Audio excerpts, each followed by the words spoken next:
Top Bed Talk. Monty Mython here. As we prepare to move into the next phase of the COVID crisis, we're going to be widening our focus here on Top Bed Talk. We will continue to deliver COVID-specific programs, but we all have a huge additional responsibility as we try to reboot normal services.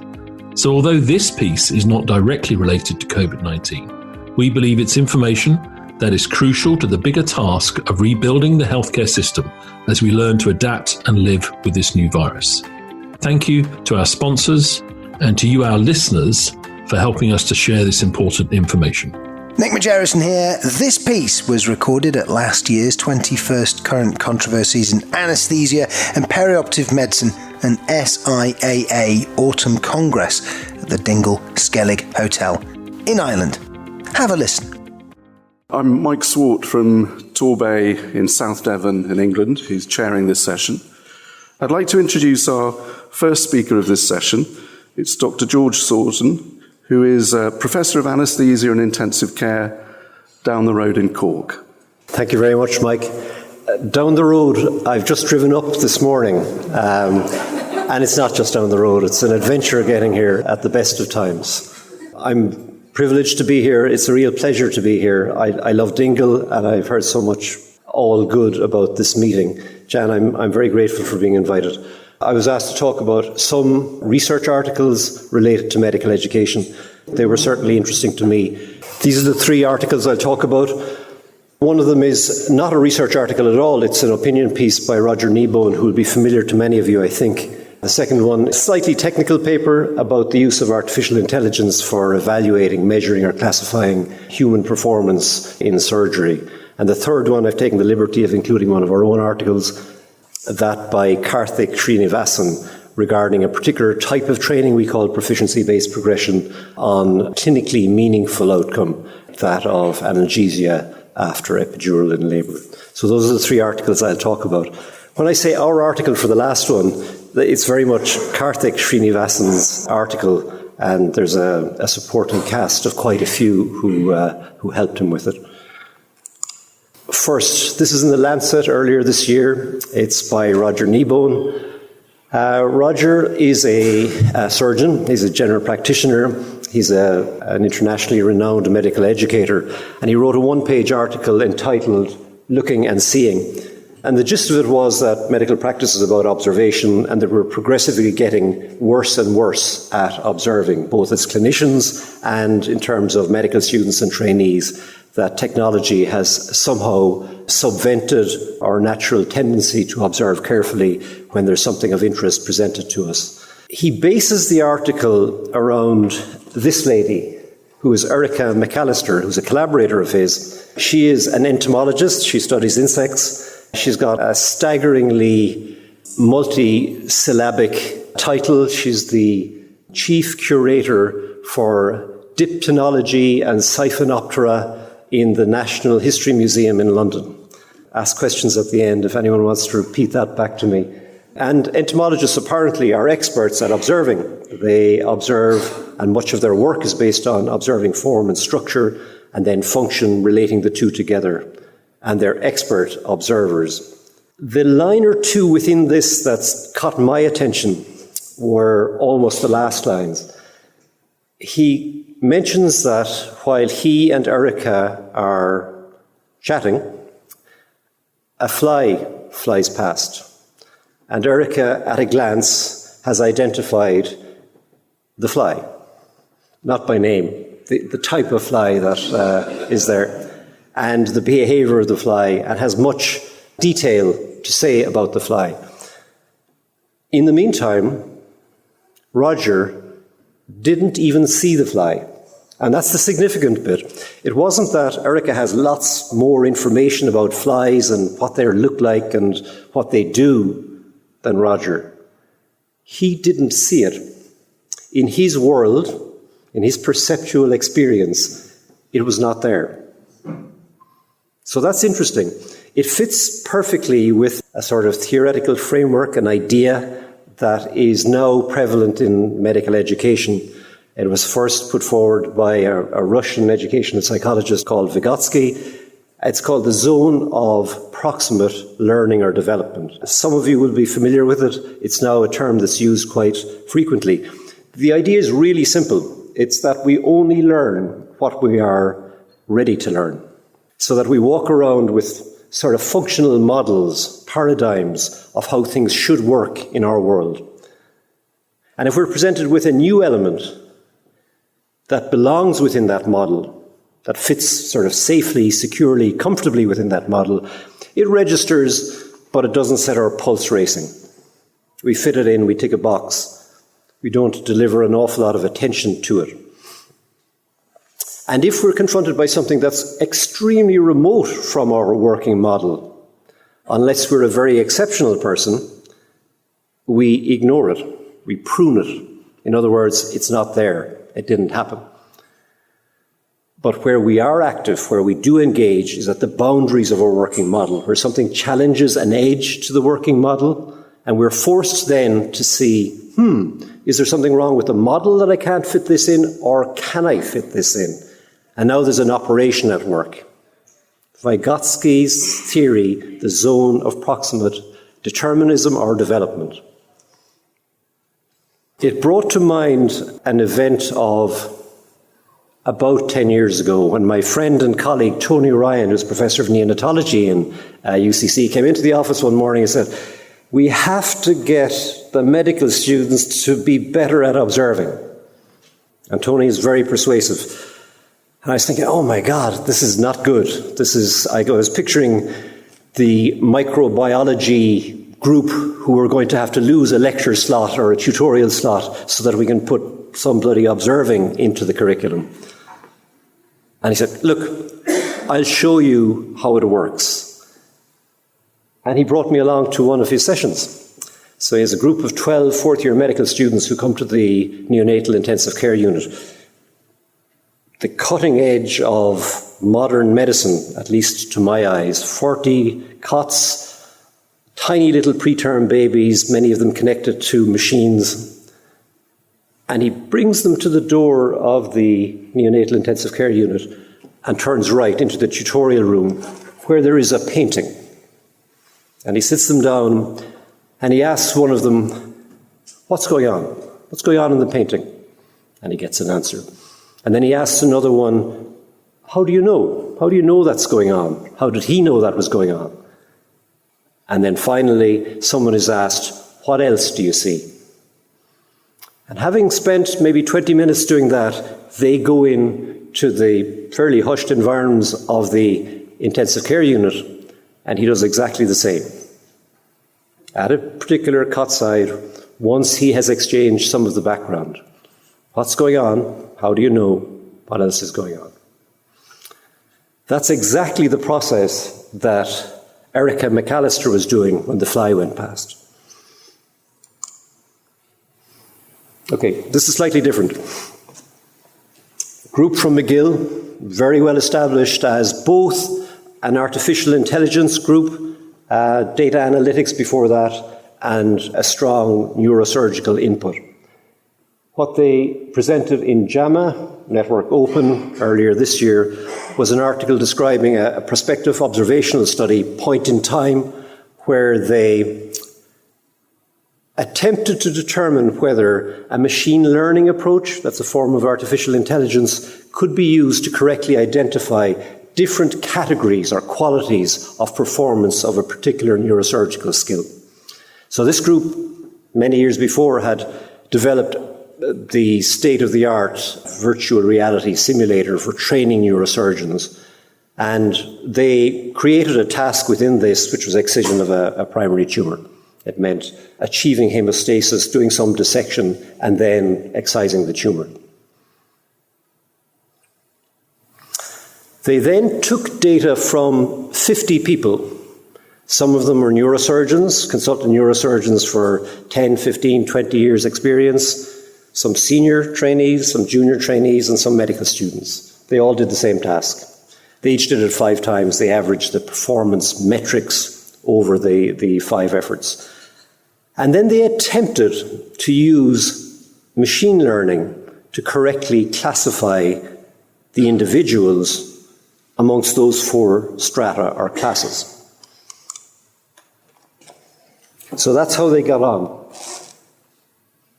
So of the true 14 neurosurgeons, the best of the algorithms identified 12 correctly as neurosurgeons, 1 as a senior trainee, 1 as a junior trainee. Interestingly, of the 12 medical students, the algorithm identified 1 of those medical students as a neurosurgeon. So, overall, a 90% accuracy rate, which, depending on how you look at it and how high the stakes are, is either okay or not very good. Let's take a closer look. I present this because I believe, and I'm willing to stake a wager on this, that within 5 years, this approach, if not these exact algorithms, will be part of our day-to-day lives. Whether it's continuously for pretty much everything we do in 5 years, I think that's unlikely, but intermittently we will be exposed to some form of machine learning which estimates how well or badly we're doing different things within our professional life. So how exactly did that work? So you've got the idea.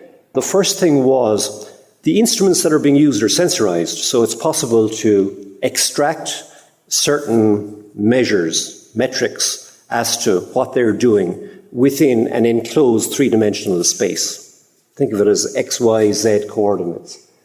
So now you've got a lot of potential metrics there. You've at least 1 instrument, usually 2 instruments over a period of time. The position of the instrument could be a metric. At any particular point or during an interval within the performance, that would be a metric that you could use to classify.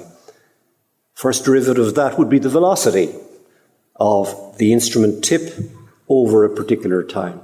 First derivative of that would be acceleration. The first derivative of that, an entity referred to in their study as jerk, a rate of change of acceleration.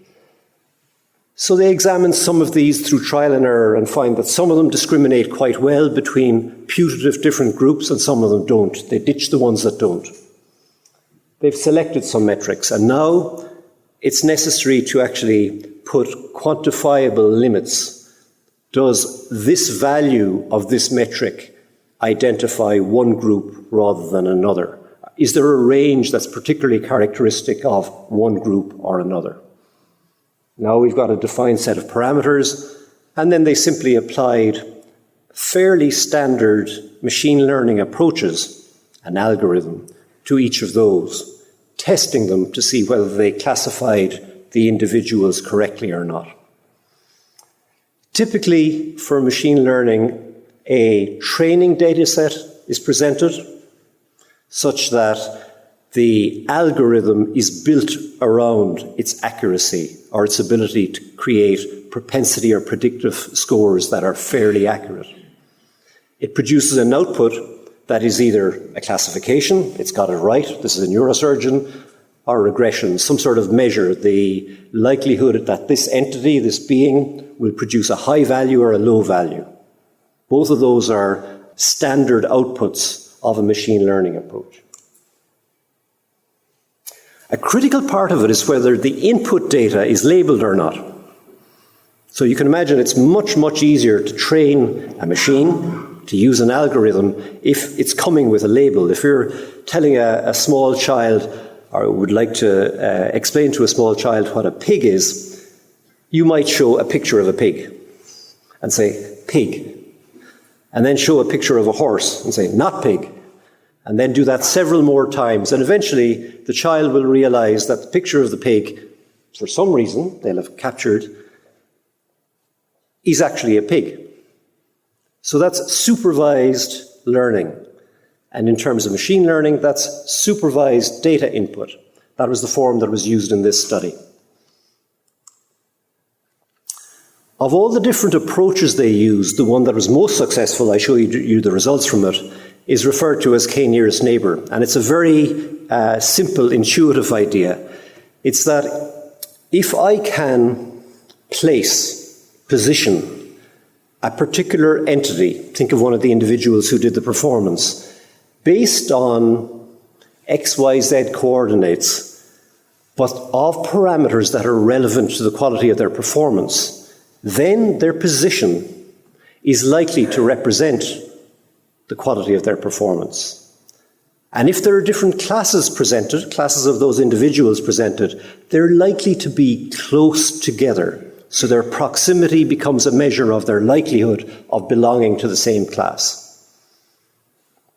Final idea.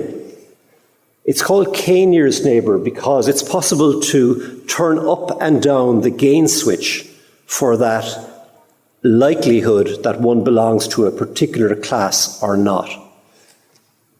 Imagine for a moment that we're asking the question, green circle, is that really a red triangle? Does it belong with the red triangles or does it belong with the blue squares? We adjust the gain switch. Initially, we start with the closed circle. Remember, proximity is what we're going to use to determine whether or not it belongs to a particular class. So within that circle, that's the only data I'm going to look at.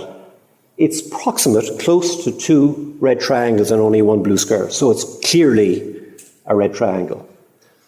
Change the gain switch a little to the dotted circle. Now we've got a different outcome. It looks like within the dotted circle, we have proximity to 3 blue squares and only 2 red triangles. So clearly it belongs to and is a blue square.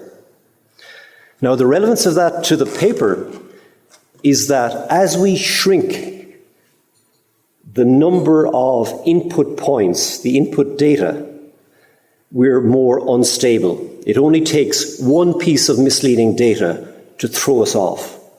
And the magnitude of the input data, even though it's supervised machine learning, which normally is effective with relatively small input data sets, it's still unstable. It can be misleading.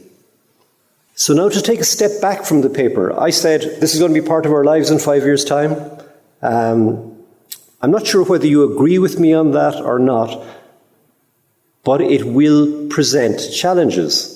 If we're to do something like this that works better in terms of predicting or measuring performance, we're confronted with really difficult questions. In terms of performance, just think technical procedures for the moment. Is there such a thing as expert performance of any of the techniques that we do daily? In other words, if you deconstructed how one person puts in a central line and another person puts in a central line, will there be a similarity between those who tend to do it successfully and well without adverse effects or not? Is there such a thing?